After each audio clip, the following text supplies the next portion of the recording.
Dampaknya adalah kadang mereka itu capek. Hmm. Yang dirasuk itu capek dan bisa bahaya untuk kesehatan fisik ya. Nggak masalah sebut. Nggak masalah sebut 17. Ya betul, 17. Jadi udah pas sesuai dengan keputusan kalian. tak semua baik untuk kita. Tak semua baik untuk kita.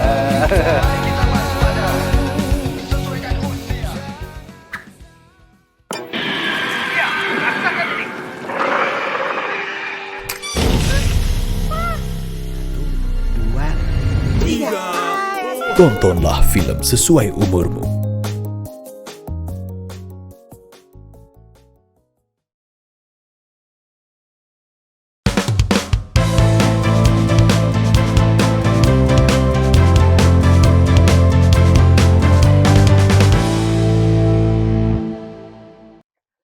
Halo sahabat Sensor Mandiri, saya Gustavo Lia. Hari ini LSF kedatangan tamu istimewa lagi. Beliau tentu saja sahabat Sensor Mandiri sudah pernah melihatnya di film-film Indonesia dan sudah ada belasan film yang ia bintangi hingga saat ini. Dan baru saja ada film yang luar biasa dan cukup unik beredar di Indonesia. Nanti judulnya kita spill ketika udah ngobrol, tapi langsung saja kita kenalkan Jerome Kurnia. Halo. Wih. Terima kasih Mas Jerome sudah hadir ya. Terima kasih udah diundang juga. Nah, sama-sama. Nah, Mas Jerome, ini kan saya pengen agak mundur sedikit ya. Pencapaian tuh kan waktu itu pernah menjadi pemenang pemeran pendukung pria terbaik, betul ya, di FFI 2021 melalui film Penyalin Cahaya ya. Ingin tahu sebetulnya di film tersebut menurut Mas Jerome apa sih yang membuat seorang aktor tuh kayaknya saya bisa nih dapetin award gitu, juara gitu. Tapi kan nominasinya juga tentu berat gitu, Mas. Kalau menurut aku ya, banyak sekali aktor-aktor itu yang bermain sangat baik. Jadi kita bisa diberi kesempatan untuk bermain di salah satu film yang bagus seperti yang tadi disebut. Film itu tuh kita udah bisa masuk situ tuh udah menaikkan kita jauh di atas. Berarti ada kemungkinan kita akan masuk nominasi. Ini menurut aku. Oh gitu ya. Jadi dari sejak awal kita lihat skrip gitu ya? Iya pasti, udah kelihatan orang-orang di belakangnya siapa, Iya. pembuatnya siapa, partner-partner mainnya siapa, itu udah pasti langsung mengelevasi. Jadi sebetulnya dipilih untuk memerankan karakter itu udah langsung di atas. Maksudnya udah langsung terpilih, udah langsung masuk shortlist lah, secara tidak langsung. Dan setelah itu akhirnya betul terjadi dan betul diterima dengan baik. Dapatlah nominasi berbarengan dengan aktor-aktor lain yang juga sangat berbakat. Menurut aku menjadi orang yang masuk nominasi itu udah pemenang. Oke. Dan apakah itu memang dilakukan sebagai pertimbangan seorang aktor ya ketika dia melihat sebuah penawaran cerita atau tokoh ya yang akan dia perankan, itu bagian jadi pertimbangan memang ya?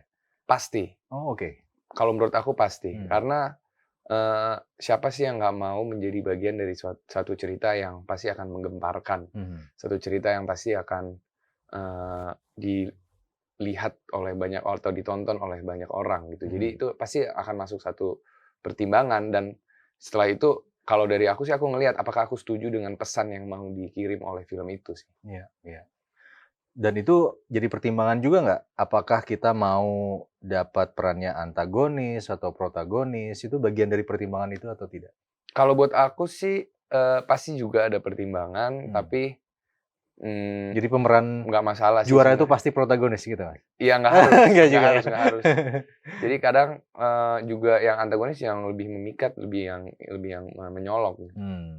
Jadi sebetulnya lebih senang peran antagonis? Tergantung. Oh, tergantung. Apa yang digantung? Tergantung apa yang digantung. Apa ya? Balik lagi sih lebih ke aku nggak selalu suka mengotak-ngotakan antagonis, protagonis atau pendamping utama. Karena kadang ada yang samar juga ya sebetulnya dalam sebuah cerita ya. Pada akhirnya kalau mungkin perannya sangat kecil 2-3 scene gitu tapi sangat stealing nggak masalah juga sih sebenarnya. Nah, dari perjalanan karir yang udah lumayan lama nih ya, film yang mana sih yang jadi titik tolaknya sebetulnya yang bikin ini nih film saya nih? Kalau buat aku susah dijawab. Tapi kadang kalau dapat pertanyaan yang serupa, aku selalu jawab film pertama. Karena pada saat aku masuk industri perfilman, aku sama sekali nggak tahu Apa apa-apa. itu film pertamanya? Bumi Manusia. Bumi Manusia ya, Earth of Mankind ya. Ya, Earth of Mankind. Hanung Bramantyo. Iya. Dan aku sama sekali nggak ngerti. Aku nggak punya background syuting, aku nggak punya background film, aku nggak punya orang-orang terdekat juga yang ada di lingkungan itu. Jadi aku sama sekali nggak ngerti, kayak anak kecil masuk Dufan gitu loh. Kayak ini orang ini ngapain, ini alat apa, lampu. Tapi ke proses casting ikut dong? Ikut. Oke. Tapi kan kita nggak dikasih tahu. Jadi mereka mungkin berpikirnya aku udah pernah syuting FTV atau apapun gitu loh. Tapi ini sama sekali nggak tahu apa-apa. Jadi itu yang paling berkesan. Itu aku belajar paling banyak dan dalam waktu singkat. Jadi itu yang paling berkesan buat aku sih. Oke. Sekarang nih, Kuasa Gelap nih. Ini kan film yang boleh dibilang agak berbeda dibandingkan dengan film yang sudah beredar di Indonesia. Horor tapi dengan sudut pandang, kemasan juga yang mungkin unik gitu ya. Apa sih awal mulanya kenapa akhirnya memilih untuk ikut join di film ini? Pertama-tama karena aku suka sama naskahnya. Sangat berbeda, sangat baru. Belum pernah aku sendiri mendapatkan naskah yang mirip-mirip pun, sama sekali nggak pernah. Oh ya? Dimulai awal dengan gereja gitu. Itu kan sangat langka ya di Indonesia. Di Indonesia. Dan itu udah sangat menarik buat aku. Di luar itu, selain itu orang-orang di belakangnya, produser-produsernya juga yang dari dulu aku pengen kerja bareng, belum pernah sebelumnya. Sutradaranya, partner mainnya juga orang-orang yang sangat hebat kayak Lukman Sardi dan lain-lain. Itu juga sebuah privilege buat aku. Jadi aku sangat tertarik untuk melakukan ini. Plus lagi tadi yang disebut ini adalah film horor pertama yang dibuat dari kacamata gereja Katolik. Iya. Gitu. Dan setelah selesai, lalu puas atau masih ada yang ingin kayaknya gue bisa lebih baik lagi gitu ya? Mau nggak mau puas karena udah nggak bisa berbuat apa-apa. Udah kameranya udah di-cut soalnya. Jadi. Nah, karena ini di LSF nih, Mas Jerome, pengen tahu cocoknya ini berapa klasifikasi usia buat film ini? Tergantung 17 orang gitu. 17 plus. Enggak, maksud aku mungkin ya bisa dibilang 17 plus ya. Kami lihat dulu ya, benar-benar 17 plus ya. Enggak masalah sebut. Enggak masalah sebut 17 plus. Ya, betul, 17 Jadi udah plus. pas sesuai dengan keputusan kalian. Ya. Oke, kan perannya nih sebagai ini ya, pastor yang kemudian melakukan Romo yang melakukan eksorsis gitu ya. Proses untuk mendapatkan adegan yang otentik gitu ya. Itu seperti apa? Jadi karena mempunyai sedikit beban dari aku ya, aku nggak bisa ngomong untuk teman-teman yang lain. Jadi mau segimanapun ini harus sangat otentik. Dan aku yakin karena dengan fasilitas dan waktu yang sangat baik dan cukup yang diberikan oleh teman-teman produser, itu juga aku yakin mereka juga sangat ingin membuat ini seotentik mungkin dan tidak sembarangan. Jadi kita diberi fasilitas seperti contoh workshop bahasa Latin.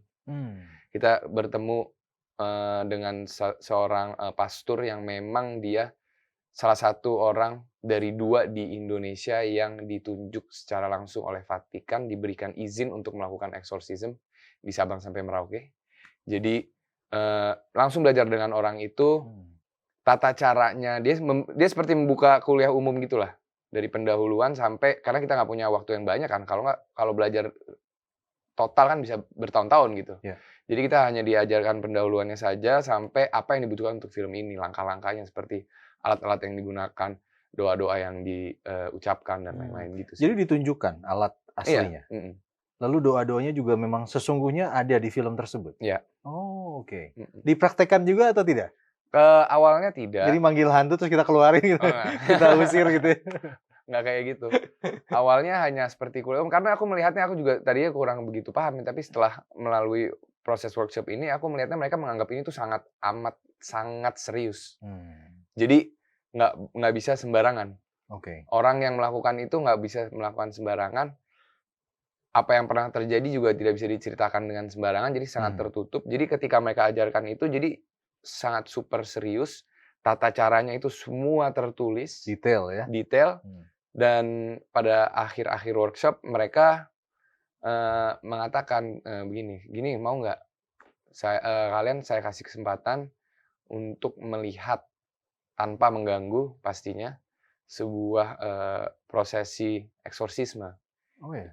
yang juga udah disetujui oleh pihak-pihak yang berkait dari pasiennya dan Hmm. yang melakukannya gitu." Dan akhirnya Real ya itu ya? real, dan akhirnya aku berkesempatan Hmm. bersama dengan teman-teman yang berkepentingan tentunya untuk melihat secara langsung sebuah proses eksorsisme itu. Oke. Dan berhasil nggak sih? Jadi pertanyaan saya ini. Jadi berhasil nggak berhasil itu sebenarnya apa yang kita lihat di film-film luar contohnya. Iya. Kayak film eksorsisme yang mungkin ada, mungkin untuk segi dramatis ada satu orang kerasukan dikeluarin selesai. Iya. Sebenarnya nggak seperti Jadi itu. air suci itu ya? Air. Iya, sebenarnya nggak seperti itu. Oh, Ada oke. prosesnya. Jadi bisa jadi selesai dalam 1 jam, Hmm. bisa jadi selesai dalam 1 minggu, Hmm. bisa jadi dalam 1 bulan.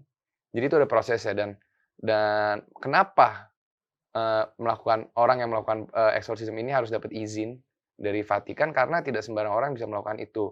Karena dia juga harus melihat apakah pasien-pasien ini masih kuat nggak secara fisik. Oh. Jadi dia bisa menentukan, oke kita cukup untuk sekarang, kita lanjut lagi di lain waktu gitu. Jadi dia bisa menganalisis apakah pasien ini Ya. masih harus dilanjutkan atau Ya. di stop dulu gitu ya? Ya. Oke. Memang apa dampaknya Mas menurut? Karena kalau ya Romo? dari penglihatan aku, dari pengetahuan aku, dampaknya adalah kadang mereka itu capek. Yang dirasuk itu capek dan bisa bahaya untuk kesehatan fisiknya. Gitu sih. Oke. Jadi apa yang dilakukan, ditunjukkan oleh Romo ya di dalam film tersebut memang seperti itulah Ya. situasi aslinya. Iya, kurang lebih, dan tentu pasti akan ditambahkan difilmisasi lah ya. Dramatisasi gitu ya, Didramatisasi, ditambahkan ini, ditambahkan itu. Tapi secara garis besar, langkah-langkah yang kita lakukan di luar dari editing dan lain-lain itu sudah sesuai dari apa yang kita pelajari. Iya. Mas Jerome, kan kalau biasanya ya para aktor yang bermain di film horor sering mengalami kejadian-kejadian spesial gitu saat behind the scene. Apakah itu terjadi juga? Untungnya ke aku enggak. Oh enggak. Untungnya ke aku Jadi enggak. terjadi ke aktor yang lain maksudnya? Aku nggak tahu, mungkin mereka nggak mau sharing kali ya. Karena waktu berjalan ada sesuatu atau nggak ada sesuatu, itu aku nggak, dari aku nggak ada. Mungkin ada, mungkin ditutup-tutupi supaya semua berjalan. Aku nggak tahu, tapi setahu aku nggak ada. Setahu aku semua berjalan dengan lancar-lancar aja, karena aku yakin terjadi seperti itu karena kita melakukan ini tuh dengan niatan baik. Kita tidak melakukan ini dengan mau mengekspos sesuatu yang seharusnya tidak dibolehkan, atau melakukan kayak pencemaran nama baik satu entitas atau satu orang. Tapi kita di sini untuk justru mengasih lihat bagaimana sih ada loh seperti ini di Indonesia. Jadi itu yang kita coba tonjolkan, dan aku rasa dengan niatan yang baik, makanya semua berjalan dengan lancar. Iya, iya. Oke. Selama syuting berarti tidak ada kejadian yang luar biasa yang dialami sendiri gitu ya? Selama syuting nggak ada. Selama syuting ya? Loh, ada kayak dipastiin gitu kayaknya di belakang ada? Karena film ini udah mau dibuat itu sejak 4 tahun yang lalu. Iya. Sudah lama ya prosesnya. Udah lama. Jadi kayak mungkin disulitkan atau digangguin itu belum tentu dengan yang kita tahu. Karena itu gitu ya? Sosok gitu kan. Tapi bisa aja digangguin kayak diulur-ulur terus. Kita kan nggak tahu ya. Iya. Tapi akhirnya baru setelah 4 tahun baru bisa direalisasikan awal tahun ini. Kita mulai syuting. Nah, buat masyarakat Indonesia yang nonton film ini sebetulnya Mas Jerome melihatnya apa ya yang bisa mereka dapatkan ketika menonton? Nilai-nilai mungkin gitu. Sebetulnya kalau dari segi cerita aja ya, ini tentang seseorang, Romo Thomas, yang kehilangan iman dan dia diberi suatu tugas yang dia harus lakukan, dan tugas ini mengingatkan kembali kenapa dia mempunyai iman, kenapa dia melakukan pekerjaan ini, kenapa dia mengabdi kepada Tuhan seperti ini gitu dia. Karena Jadi sempat mau berhenti ya. iya, jadi diingatkan kembali. Jadi secara nggak langsung sebenarnya ini tentang kesempatan kedua atau tentang jangan cepet-cepet Iya. putus asa atau give up. Iya. Kalau dari segi satunya lagi, ini menurut aku ini kita bisa melihat bahwa di Indonesia yang sangat luas dan beragam ini, kita bisa melihat salah satu sisi warga Indonesia ada loh yang seperti ini. Gitu. Dan kebetulan ini dari kacamata Gereja Katolik. Oke, wah asik banget nih. Terakhir kita mau kasih trivia sedikit boleh ya Mas Boleh. Jerome ya? Oke. Mas Jerome, hewan apa yang jadi maskot LSF? Maskot LSF itu badak Jawa. Badak Jawa. Bener kan? Mantap, betul. Kan ada Nah. tuh ya kalau ya. Iya, kadang iya, iklannya ada ininya ya, ada logonya ya. Ada kan LSF ini dipimpin oleh ada anggota LSF namanya ya. Kemudian anggota ini memilih ketua dan wakil. Ya. Ada berapa banyak anggota LSF? Setahu aku itu sesuai dengan rating film kita 17. 17. Betul, Mas. Jadi 17 itu sebenarnya dibagi lagi, Mas. 12 Dibagi lagi. unsur masyarakat, Oke. 5 unsur pemerintah. Oh. Jadi dari kementerian-kementerian yang terkait kebudayaan tuh sebetulnya juga atau perfilman ya, itu juga mengirimkan wakil. Nah, 12 Oke. ini sebenarnya dipilih dari panitia seleksi, kemudian ada fit and proper test di DPR gitu. Oh, Gitu. tapi Tahapannya titelnya panjang. apa titelnya? Apanya? 17 orang ini titel Anggota LSF. anggota Iya. LSF. Oke. Kalau di lembaga lain kan ada namanya komisi, Iya, gitu ya, iya, di komisioner gitu Iya, iya. misalnya. Oke, lanjut Mas. Ada berapa penggolongan klasifikasi usia, Mas? Ada 4. 4. Semua umur, Semua umur? 13 plus, Plus, betul. 17 plus, 21 plus. Mantap. Waduh, cocok nih. Suatu saat mungkin jadi anggota LSF juga. Boleh, ya? boleh. Oke, Mas. Kan di awal film tuh ada jinglenya gitu ya, Ya. untuk namanya budaya sensor mandiri ya, Ya. supaya semua orang tuh kalau mau nonton tuh lihat usianya gitu loh ya, pilah dan pilih gitu ya. Ingat gak sih lagunya, Mas? Aku cuma ingat satu kalimat, tak semua baik untuk kita. Tak semua baik untuk kita. Bisa lanjut lagi kan? Ada lagi kali kan? Iya, betul. Oke, Mas Jerome, terima kasih banyak atas waktunya. Kami senang sekali kedatangan Mas Jerome dan kami doakan semakin sukses karir di dunia perfilman, Terima kasih. mencapai prestasi yang lebih tinggi dari sebelumnya. Terima kasih. Thank you ya, Mas Terima Jerome. kasih juga udah diundang. Sama-sama, Mas. Nah, itu tadi obrolan kita dengan Jerome Kurnia. Sahabat Sensor Mandiri, kita akan ketemu lagi di episode berikutnya. Saya Gustavo Lia, sampai jumpa.